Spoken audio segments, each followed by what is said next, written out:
శ్రీమాత్రే నమః. సభాయ నమః. ఇవాటి మన క్లాసులో నిన్న మనం జననకాలం సూర్యోదయాది అంటే 6:23 సూర్యోదయం, 9:15కి జనన టైము అంటే 172 నిమిషాలు వచ్చింది. అంటే 2 గంటల 52 నిమిషాలు. ఇది మనం ఒక జాగ్రత్త పక్కన ఉంచుకోవాలి, అందుగురించింది. తర్వాత ఇప్పుడు మనం సూర్యోదయాన్ని నాటికి కుంభలగ్నం ఉంటుంది అనుకున్నాం. అంటే రవి కుంభమాసం, కుంభమాసంలో శతవిషంలో ఉన్నాడు కాబట్టి ఉదయానికి కుంభలగ్నం కింద ఉంటుంది. రోజు కూడా 12 లగ్నాలు తిరుగుతూ ఉంటాయి, అరౌండ్ 2 అవర్స్ చొప్పున, 12 రోజులు 24 గంటలు. అంచేత సూర్యోదయానికి అంటే 6:23 కుంభలగ్నం. కుంభలగ్నం ప్రమాణం 1:39, అతి తక్కువ చిన్న ప్రమాణం ఇది. ఈ ప్రమాణంలో 6:23 సూర్యోదయం నాటికి మనకి మామూలుగా మీకు చెప్పాను, ఫిబ్రవరి 14 నుంచి మార్చి 14 వరకు ఉన్న డ్యూరేషన్లో ఫిబ్రవరి 29 జననం కాబట్టి ఇంచుమించుగా అరౌండ్ సెంట్రల్ పాయింట్కి అంటే 51 లగ్న భుక్తి అని మనకి ఆ లైన్లో రాసి ఉంటుంది. ఏ రోజైతే మీరు చూస్తున్నారో ఆ రోజున మీరు భుక్తి భూ అని రాసి ఉంటుంది. అంటే లగ్న భుక్తి అనమాట. అంటే లగ్నం ఇంత అయిపోయింది. అంటే ఫిబ్రవరి 14 నుంచి 29 వరకు 51 నిమిషాలు ఆ లగ్నంలో గడిచిపోయాయి. సో మనకి 48 నిమిషాలు ఆ లగ్నంలో భోక్తి మిగిలింది. అంటే బ్యాలెన్స్ ఫ్రమ్ సూర్యోదయం నుంచి 48 నిమిషాల వరకు ఈ కుంభలగ్నం ఉంటుంది. తర్వాత మేన లగ్నం వస్తుంది. మేన లగ్న ప్రమాణం, లగ్న ప్రమాణాలు మీకు పంచాంగంలో ఫస్ట్ 5-6 పేజీల్లోనే మీకు లగ్న ప్రమాణాలని రాసి ఉంటాయి. అందులో మీరు చూడండి, మేన లగ్నం 1:36 మొత్తం 2 కలిపితే 70, 16, 24 అంటే 2:24 నిమిషాల వరకు ఎక్కడ సూర్యోదయం నుంచి మీన లగ్నం ఉంది. తర్వాత మళ్ళీ ఇది మీరు చూసుకోండి, 2:24 వచ్చింది. కానీ మనం పుట్టిన టైము 2:52 వచ్చింది సూర్యోదయం నుంచి. అంచేత ఇంకొక లగ్నం కూడా కలుపుకోవచ్చు. అప్పుడు మేష లగ్నం కలపండి, 1:45 కలిపితే 4:09 ఫ్రమ్ 6:23 సూర్యోదయం నుండి. అంటే 8:40 అప్పుడు ఇది మేష లగ్నం కింద కన్ఫర్మ్ అయింది. ఇప్పుడు ఈ మేష లగ్న ప్రమాణం అంటే ఎక్కడి నుంచి ఎక్కడి వరకు ఉంది అనేది చాలా ఇంపార్టెంట్. ఈ 2 అవర్స్ పీరియడ్ని మీరు ఒక పక్కన వేసి ఉంచుకోవాలి. ఎందుకంటే ఇదే లగ్నాన్ని మనం చాలా డివిజన్స్ కింద చేస్తాం. లగ్నం, హోర, ద్రాక్షాణ, నవాంశం, సప్తమాంశం, త్రింశాంశం, ఇలా షోడశ చాలా వర్గులు 24 వర్గుల కింద విభజిస్తాం. అందుచేత మీరు ఇది 8:47 నుంచి 10:32 వరకు మనకి మేష లగ్నం అనేది స్టాండర్డ్గా ఉంటుంది. ఇది మీరు నోట్ చేసి పక్కన ఉంచుకోండి, దాన్ని బట్టి చూద్దాం. అంటే ఇప్పుడు మనకి మేష లగ్నం కింద కన్ఫర్మ్ అయింది. అది ఎన్నో అంశాలు, ఎన్నో హోర, ఎన్నో ద్రాక్షాణం అనేది విడివిడిగా డివిజన్స్ మనం తర్వాత చేద్దాం. ఆ లగ్నం అనేది గుర్తుంచుకుని ఉంచుకోండి. నెక్స్ట్ ఇప్పుడు మనకి అంటే రాశి చక్రం అయింది. ఇప్పుడు నవాంశ చక్రం మనం స్టడీ చేద్దాం. ఇది కొంచెం టిపికల్గా ఉంటుంది. దీనికి ఫార్ములా టైపులో అయితే 2-3 రకాలుగా ఉంటుంది.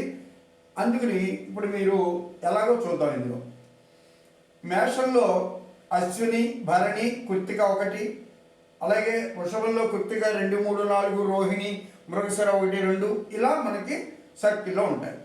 ఇప్పుడు ఇది నవాంశలో ఎలా తిరుగుతుందంటే, ఇప్పుడు మేషంలో అశ్విని 4 పాదాలు, భరణి 4 పాదాలు, కృత్తిక 1, మొత్తం 9 పాదాలు ఉంటాయి. నవాంశలు ఎలా అవుతాయంటే మేషం నుంచి మొదలవుతుంది మొత్తం చక్రం అంతా.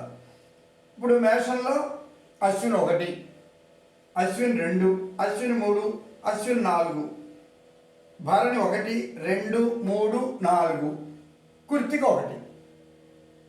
ఈ విధంగా మేషంలో ఉన్న నక్షత్రాలని, పాదాల్లో ఉన్న గ్రహాలని అంశంలో ఈ విధంగా మనం వేయాల్సి వస్తుంది. అది అది అలా లైన్లో ఇప్పుడు తర్వాత ఇప్పుడు మీకు ఏమొచ్చింది, కృత్తిక 2 వచ్చింది. కృత్తిక 2 ఎక్కడి నుంచి వస్తుంది, మా అక్కడి నుంచి మొదలు. కృత్తిక 2, 3, 4, రోహిణి 1, 2, 3, 4. ఇది కొంచెం కన్ఫ్యూజ్గా ఉన్నట్టు అనిపిస్తే దీనికి 2 రకాలు 3 రకాల ఫార్ములాలు మనం చూడాల్సి వస్తుంది. ఇందులో ఎలా అంటే ఇది మేషం, సింహం, ధనుస్సు ఈ మూడిట్లో ఏ గ్రహం ఉన్నా సరే, ఏ గ్రహం ఉన్నా అది ఎన్నో పాదంలో ఉందో లెక్క పెట్టుకుని మేషం నుంచి వేసుకోవాలి. అంటే సింహంలో మఖ నక్షత్రంలో ఏదైనా ఒక గ్రహం ఉంటే మఖ 2 అని ఉందనుకోండి. మఖ 2 అంటే అది ఎన్నో తేదీ, 2వ నక్షత్రం, 2వ పాదం. ఎక్కడి నుంచి చేసుకోవాలి, మేషం నుంచి వేసుకోవాలి. 1, 2 అలా వేసుకోవాలి. అంటే ఇందులో మఖ 2వ పాదంలో ఉంటే మనం ఇది సింహం, ధనుస్సు, మేషం ఇందులో ఎక్కడ ఏ గ్రహం ఉన్నా సరే ఎన్నో పాదంలో ఉందో చూసుకోవాలి. అంటే మఖ 2లో ఉంటే 1, 2 ఇక్కడ వేసుకోవాలి. అలాగే ఇప్పుడు పుబ్బా నక్షత్రం 1వ పాదం అనుకోండి, అప్పుడు ఎన్నవి, మఖలో 4, పుబ్బలో 1 అంటే 5. అంటే ఇక్కడి నుంచి 1, 2, 3, 4, 5 ఇక్కడికి వస్తుంది. ఈ విధంగా నవాంశలో వేసుకోవాలి. అంటే ఇక్కడ మేషం, సింహం, ధనుస్సు అయితే మేషం నుంచి, అలాగే కర్కాటకం, వృశ్చికం, మేనం ఈ ట్రయాంగులర్కి ఇలా గుర్తుంచుకోండి. అది కర్కాటకం మొదలుగా వేసుకోవాలి. తర్వాత మకరం ఇక్కడ తుల ఉందనుకోండి, తౌళి కుంభ మిథునే తులాదయ సంస్కృత శ్లోకం అది. ఇప్పుడు అంటే తుల నుంచి కుంభంలో ఉన్న, మిథునంలో ఉన్న తుల నుంచి వేసుకోవాలి. అలాగే మకరం, వృషభం, కన్య మకరం నుంచి వేసుకోవాలి. అంటే ఈ విధంగా రొటేషను అలా చేసుకుంటూ రావాలి. దీనికి ఇంకొక ఫార్ములా చెప్తాను. ఇంకో ఫార్ములా ఏంటంటే, ఇప్పుడు మీరు ఏ నక్షత్రం అయితే ఉందో చూసుకోండి. అంటే అది అలా ఎలా వేసుకోవాలంటే, అది మనం మఖ అంటే అశ్విని నుంచి 9 నక్షత్రాలు, మఖ నుంచి, తర్వాత మనకి మూల నుంచి అలా మీరు గుర్తుంచుకోండి. ఇప్పుడు మీరు అశ్విని నుంచి ఆశ్లేష వరకు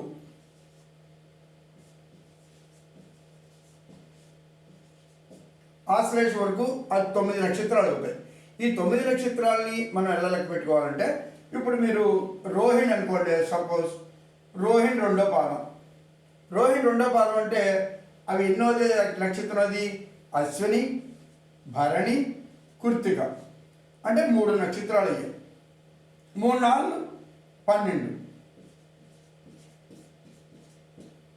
12. తర్వాత రోహిణిలో 2 అంటే 14. మేషం నుంచి 14 ఒక గడిలో వేసుకోవాలి. మేషం నుంచి 14 గడి అంటే మేషం నుంచి 12వ గడి మళ్ళీ మేషమే అవుతుంది, అదే మేనం అవుతుంది. 14వ గడి అంటే ఎన్నోది అవుతున్నప్పుడు మేషం, వృషభం. అంటే రోహిణి 2 అంటే వృషభంలో వేసుకోవాలి. ఈ విధంగా ఇప్పుడు అలాగే ఇంకొకటి చూడండి, ఇంకో చిన్న క్యాలిక్యులేషన్. అంటే మీకు ఇప్పుడు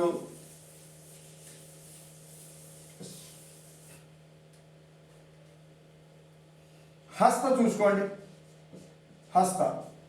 హస్త అంటే మీకు నేనేం చెప్పాను, మఖ నుంచి లెక్క పెట్టుకోండి సింపుల్గా. అంటే అశ్విని నుంచి లెక్క పెట్టచ్చు.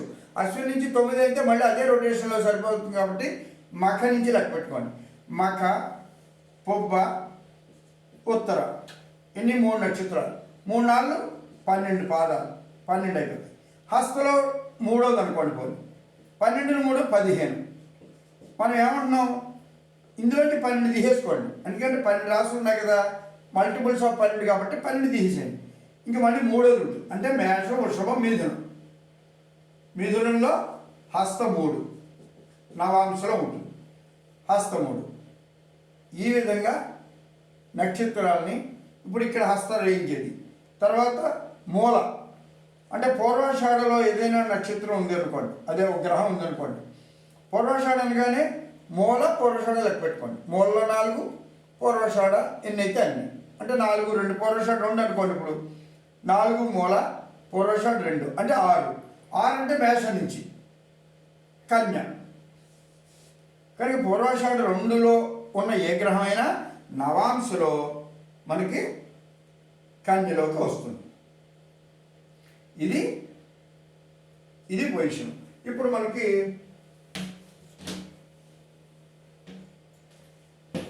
మనం ఈ నవాంశ చక్రంలో మీకు మొన్న రాసుకున్నారు కదా తత్కాల గ్రహ సంపత్తి అని, అందులో ఉన్న గ్రహాలు ఈ నవాంశ చక్రంలోకి ఎక్కడెక్కడికి వస్తాయో ఒక్కొక్కటి చూడండి. ఇది మీరు మెల్లిగా డెవలప్ చేసుకుంటే అది ఈజీ అవుతుంది, అది మరి కంగారు ఏమక్కర్లేదు. ఇప్పుడు చూడండి, చంద్రుడిని మనం ఎక్కడ వేసుకున్నాం? స్వాతి 1 చంద్రుడిని వేసుకున్నాం, అంటే స్వాతి 1 ఇక్కడ కనబడుతుంది. నేను మీకు ఏమన్నాను? స్వాతి 1 అంటే చిత్తలో 2, స్వాతి 1 అంటే 3 పాదాలు. 3 పాదాలు ఎక్కడి నుంచి వస్తున్నాయి? ఇటు నుంచి ఇటు, ఇది 3 అయితే ఇక్కడ నుంచి వాళ్ళు పెట్టాను కదా, 1, 2, 3 ఇక్కడ చంద్రుడు వస్తాడు. నెక్స్ట్ శతభిషం 3 అక్క అంటే ఇక్కడ ఉన్నాడు. శతభిషం 3లో రవి ఉన్నాడు. ఈ ఏమన్నాను మీకు?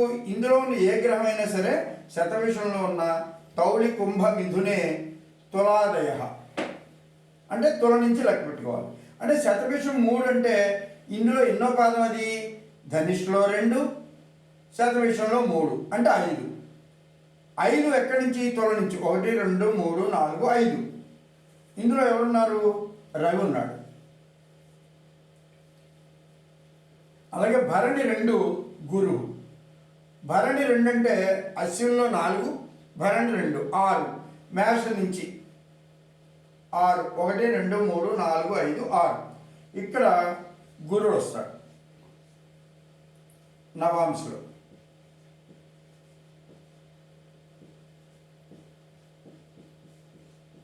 నవ అంశ 9వ పార్ట్. అలాగే శతభిషం 3లో బుధుడు ఉన్నాడు.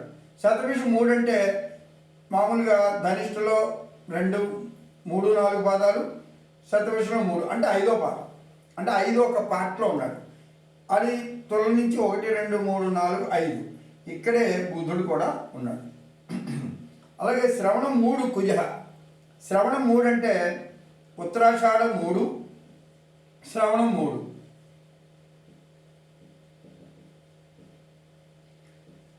అప్పుడు 6 అయింది. ఎక్కడి నుంచి? మకరం నుంచి. ఏదైనా గ్రహం మకరం, వృషభం, కన్యలో ఉంటే మకరం నుంచి మొదలు పెట్టుకున్నాను కదా, 6వది. ఇప్పుడు శ్రవణం 3 కుజ అంటే ఇక్కడి నుంచి 6వది. 1, 2, 3, 4, 5, 6 ఇక్కడికి కుజుడు వస్తాడు. అలాగే శ్రవణం 3 శుక్ర. సో సేమ్ శ్రవణం 3 శుక్ర అంటే 3, 3, 6 శుక్రుడు. మళ్ళీ ఇక్కడికే శుక్రుడు వస్తాడు. అలాగే శతభిషం 3 శని. శతభిషం 3 అంటే 3, 2, 5 మామూలే. 3 శని. 1, 2, 3, 4, 5 ఇక్కడికి శని వస్తాడు. అలాగే రేవతి 3 రాహు. ఇక్కడ ఉన్న రేవతి 3లో రాహు ఉన్నాడు. నేనేమన్నాను? ఇందులోను కలిపి, ఇందులో కర్కాటకం అంటే మీరు ఆ ఎదురుండా ఉన్న పెద్ద రాశి చూసుకోండి. ఈ 3 కేంద్రాలు ఉంటారు, వాటి పేరు తర్వాత వస్తాయి.